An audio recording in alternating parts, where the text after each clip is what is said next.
Good morning from Jonesboro, Arkansas. Actually, good morning from Brookland, Arkansas. Coming to you a little bit of time here between classes at 10:02 a.m. What is the date? It's the 30th of September, 2025. I want to talk to you about getting my Tesla repaired. 2021 Tesla Model 3 long range. I took it all the way to Franklin, Tennessee from Jonesboro, Arkansas. That's outside Nashville. And I'm telling you something. Franklin, Tennessee, the traffic is so horrendous. It's so horrible. It's enough to make a preacher cuss on Sunday. I'm serious. It is pathetic. But even though it was a weekday, actually Sunday, it may not be that bad. During the week, the traffic in Franklin, Tennessee is horrendous. But anyway, I could have taken it to Tesla. I'll get to what they did and the cost here in a minute. Could have taken it to Tesla in Memphis, only 90 miles away. But they were booked up for at least a month, plus it would have cost more. So I took it to Hybrid and Electric Car Sales in Franklin, Tennessee. A great place to go, in my opinion, to have your car repaired or to buy a car. And anyway, as you know, about 1,000 miles into buying this from Carvana, it started squeaking. I took it to a few places. Most places wouldn't look at it. One mechanic was so goofy, they actually said, and we're talking about suspension. Suspension on an electric car has nothing to do with the battery or the electric components. He said, we don't have the right equipment to keep us from getting electrocuted. Either he was just making excuses or he was too goofy to be a mechanic. One or the other. And so anyway, I took it to Gateway Tire. And all I told them to do was try to find what was wrong with it. And I kind of knew, but I didn't want to go all the way to Nashville. And they do advertise they fix suspensions. I didn't authorize them to do anything, but he greased the front end and turned the rotors. I wish he had not turned the rotors, because I don't think that was anything to do with it. But he didn't charge me. And he said, I don't want to start putting parts on it and it not fix it. So I did this, but I'm not going to charge you. I suggest you take it to Tesla. So anyway, the squeaking went away, but according to the internet, that can mask a suspension problem. So then it started making a different noise. It sounded like I was having a flat, but didn't feel like it every once in a while. Then it got worse. I took it up there. I took it to a different tire place. And I can't, not discount. Anyway, doesn't matter. And you look right here, this picture. This was coming loose, and it was flapping in the wind. And my wife captured a video of it. If I can get it off my iPhone onto my Windows computer, I'll put it right here. And hopefully you're seeing the flapping right here. As you can see, it's just flapping in the wind, something awful, and it sounded horrible. So I took it up there. See what it was. I didn't know what it was doing, this flapping thing underneath. My wife captured it when she just followed me to the tire store. And they told me there's only one bolt. Hold it on. Not boat, boat. Yeah, I talk funny. B-O-L-T. And so they just took it off. They could not put it back on. They told me if I ordered one, they would put it on, but they could not order one.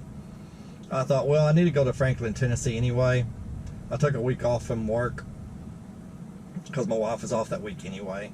So we went and we spent a couple nights in the Nashville area. And I thought he can replace it.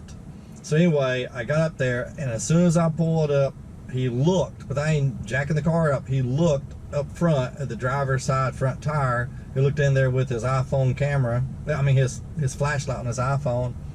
He said, yeah, I can tell this is not good. And so anyway, he knew immediately the upper control arm for sure had to be replaced, and he's going to check the lower control arm. Now here's my thing. I know nothing about mechanics. I'm not saying anything bad about Gateway Tire, but they do suspension work.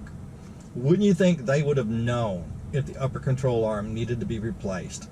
Perhaps they thought it did, but they were scared to death to do it because they were scared they wouldn't take care of all the problems, and I would just hound them after that since they charged me. What I would have done is I would have said, look, we can replace the upper control arm. We think that's it. We're not going to guarantee the squeaking will stop. We suggest you take the Tesla. Do you want us to change the upper control arm? I probably would have said no, just took it to Franklin. But anyway, that didn't happen. So, be that as it may, He replaced the upper control arm. He replaced that tray, and he said, man, these things on this particular model, 2021, he said they get wet and they just disintegrate. This thing is made out of what seemed like very thick, very nice cardboard. I don't know what they were thinking. This piece right here was even I would know better than to put this on a car. I'd want steel, I would want plastic, I'd want something. Thankfully, the aftermarket part is hard molded plastic. It shouldn't be a problem going forward. If you have the 2021 Tesla Model 3, maybe even other models, but this one for sure, check underneath your car and see if this piece of junk splash cover is disintegrating. If it is, you can order a part. It'd be pretty simple for a real man to fix. You know, what I mean by that is someone that can do mechanics on a car. Hell, it's just a few bolts. I bet almost anybody could. Even I could have probably done it if I had two legs, and I know nothing about cars. You can order it and replace it before it disintegrates, or you can take it to Franklin, Tennessee, Hybrid Electric Car Sales. He'll do it. Tesla will probably do it, even though they'll do it for free, because to me it's a design flaw. I mean, this thing is horrible quality. But let's look at the price. This car had 26,000 and some change miles. I cannot believe the suspension, upper control arm, went out in 26,000 miles. I don't know how the previous owner treated it, but unless he was going off-road with it, that's inexcusable. But I guess if you make enough of something, you're going to get a bad part every once in a while, so, okay. Replace the upper control arms. 500 biggins. You got to think. I think $100 that went to, he took it to NTB to have the front end aligned. I'm pretty sure. And I think he had to give them $100. So I had to reimburse him for that. So it should say replace upper control arms and realign the front end. $500. Keep in mind, again, I'm not a mechanic. I don't know nothing about cars. But I think you have to align the front end if you replace the upper control arms. I know if you can do both of them, you have to, for sure. But anyway, $500, replace upper control arms. Replace lower splash guard. 206 biggins. Replace Bluetooth TPM, I got system, it's actually a TPM Sensor. $95. So, in less than 27,000 miles, all these things went out. Upper control arm, lower splash tray, Bluetooth sensor. That's ridiculous. He did say this sensor is the easiest thing in the world to install. Somehow you just flop it in there, it's Bluetooth, and it just works. $801 subtotal, $78.10 to what's the capital of Tennessee? It's not Nashville, Knoxville? I think Knoxville's the capital. $78 to Knoxville for them to waste and squander in taxes, and you know they will. Total $879.10. Hybrid Electric Car Sales. If you want this done, 615-802-5550, Franklin, Tennessee. As you can see there, if you want to pause the screen, I just transfer this over from the receipt. But $880.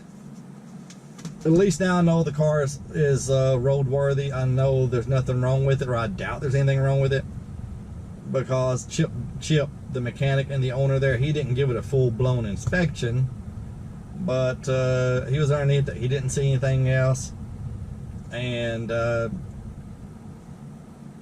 that's just it. I mean, it just had to be done. It kind of sucks.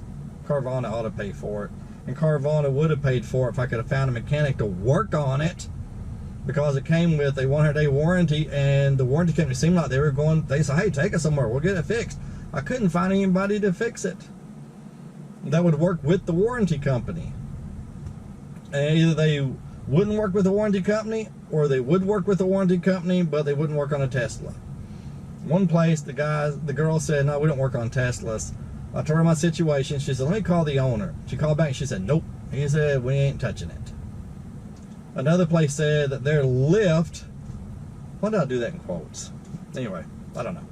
I guess because I was subconsciously thinking, I'm not sure I believe this. Their lift would not get underneath the car. My car is too low to the ground to lift it up. They said they would look at it, but they weren't sure they wanted to work on it. They were kind of, I don't know, it's a Tesla, but we'll look at it. I got there, they pulled around back, and then they said, hey, our lift will not fit underneath it. Your car is too close to the ground.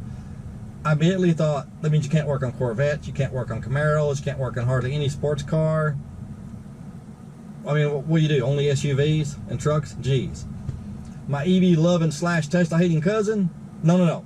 My other cousin. My EV hating cousin. He says they just didn't want to work on it. They're just a BS excuse. I think probably so. But who knows? But anyway, there you go. If you buy a 2021 Tesla Model 3, check that splash guard underneath, especially if you're shopping for one. Crawl underneath it and see if this piece right here is disintegrating. Check your upper and lower control arms. And Chip, if you're in the Nashville area, he will do a full pre-purchase inspection. I want to say it's $175, but I also want to say it's $275. So I don't know. Call him and see. Phone number 615-802-5550 or go to hybridandelectriccarsales.com. Talk to Chip. Tell him Arkansas EV sent you. I don't know why. It doesn't matter. I don't get discounts or anything like that. But nice guy. Nice guy. I told him, I said, man, it's good to see you again. I just wish I could see you under less expensive circumstances. Of course, that's how he makes his living. So, you know, at least I could help him pay the electric bill this month, right? So anyway, I have full faith in him being able to fix any electric car that he will work on. Maybe I'm nuts, but I have all the confidence in the world in him. I just soon take it there as Tesla. Maybe I'm nuts, but Tesla in Memphis is closer, so I would take it there if they could get me in, but I'm not waiting 6 weeks just because it's closer. But Tesla wants $2,000 if you have to control both, if you have to replace both the upper and control. Excuse me. And to think, I talk to your kids. I lecture your kids sometimes. I mean, imagine that. Tesla wanted $2,000 to replace the entire suspension, upper and lower control arms. Chip will do it for $1,300. I think that's the price. You know, so same parts, I'm not sure. What would you rather do? What, I don't know. It's up to you if it's your car and you're in the Nashville area. I'm not. I had to drive 250 miles. And the full self-driving did great. Fantastic.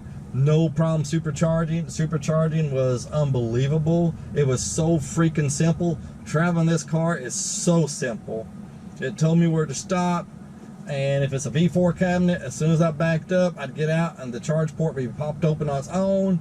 If it was an older one, I had to get the little thing and put the button and it'd pop the door open and start charging within 5 seconds, and it was really, really awesome. Casey Jones in Jackson, Tennessee is a fantastic place to stop and charge if you want to. Casey Jones, Jackson, Tennessee, between Nashville and Memphis, incredible stop. They have tons of superchargers, I think 24. I'm going to end this now. I gotta get back in there and yell at the urchins. And, you know, I will finish this with a little slideshow, okay? Let you see the pictures we took while on our trip and whatever. But, yeah, sometimes I get ready to call roll and I'm like, okay, urchins, listen up. If it's early in the year and they don't know me yet, they're always like, what's an urchin? And some other kid will say, I know, it's a sea urchin. I say, well, there's another definition. A mischievous young child. And that's what most of y'all are. So listen up, urchins. And I will, you know, but anyway. Wow. Okay, I gotta get back to work. And y'all have a good day. If you want to call this work, this isn't what I call work. This is an actual joy being here. Great, great, great, great job. If you have young people that don't know what they want to do with their life, talk to them about being a teacher. You get a pension. You know, it's so gratifying. Sometimes, if you goofy parents will leave us alone, I'm just kidding. Most parents are fantastic. You get I don't have diddle parents because I'm a long-term substitute. If school's open, I'm here, and they send me wherever they need me. But most parents are awesome. All right, you have a good day. Thanks for watching. Ask your urchins if they would like to be a teacher. They're never gonna get rich, but I'm telling you, it can be such a gratifying job. It's good for the soul, for the right person. I would rather be a full-blown certified teacher, which I could be in 2 years. I have to just get the right degree and the right credentials. And I thought about it, but man, I'm already almost 60. I'd rather be a full-blown certified teacher in Arkansas making $55,000 or $60,000 a year than work in another job making double that. I really would. I'd rather be here, full-time teacher, $60,000 a year, than work, say, as a store manager for Lowe's making $150,000 a year. I would. All right, you have a good day. Thanks for watching. Bye.